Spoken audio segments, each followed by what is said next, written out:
Nearly 20 years later, India is still paying the price for that decision.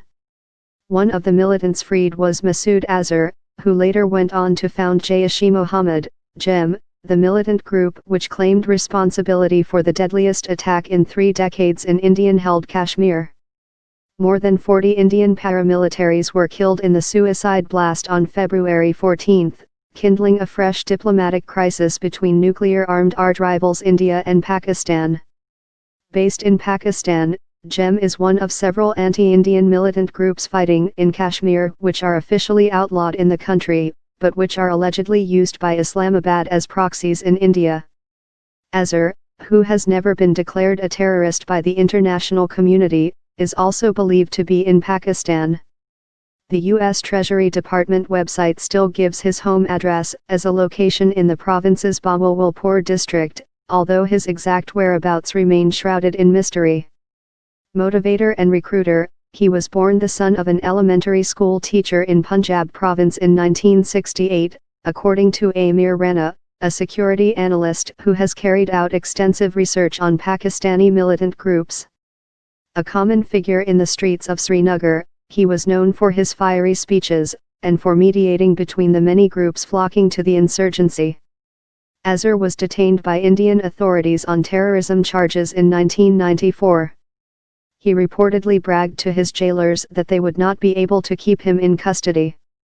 But he got stuck in the narrow tunnel because of his bulky physique and the whole attempt was thwarted, the official said.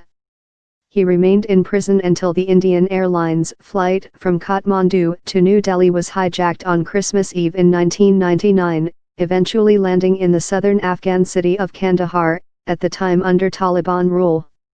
One of the hijackers, Ibrahim Athar, was reported to be Azhar's younger brother. Lack of evidence. Azhar reportedly met with al-Qaeda chief Osama bin Laden and Taliban founder Mullah Muhammad Omar in Afghanistan after he was freed, Rana said.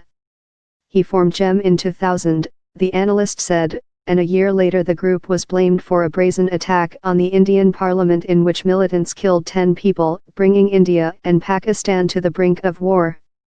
As homegrown Pakistani militant groups turned their guns on the state after 9/11, Rana said Azhar was one of the few who kept a low profile. The group struck again in 2016, with Delhi blaming them for an infamous attack on a military base in Indian-held Kashmir that left 7 soldiers dead and once more sent tensions spiraling. Azhar was again taken into protective custody, but never formally charged. The speech prompted Indian authorities to tighten security at airports in anticipation of another hijacking. Azhar, meanwhile, has not been directly heard from since. Chinese Wall, as well as Pakistan, JEM is also banned by the United Nations and India, while the U.S. State Department lists it as a terrorist organization. However, Azhar has not been declared a terrorist, despite New Delhi and others trying several times to get the UN Security Council to name him as one, with the move blocked each time by Pakistan's ally China.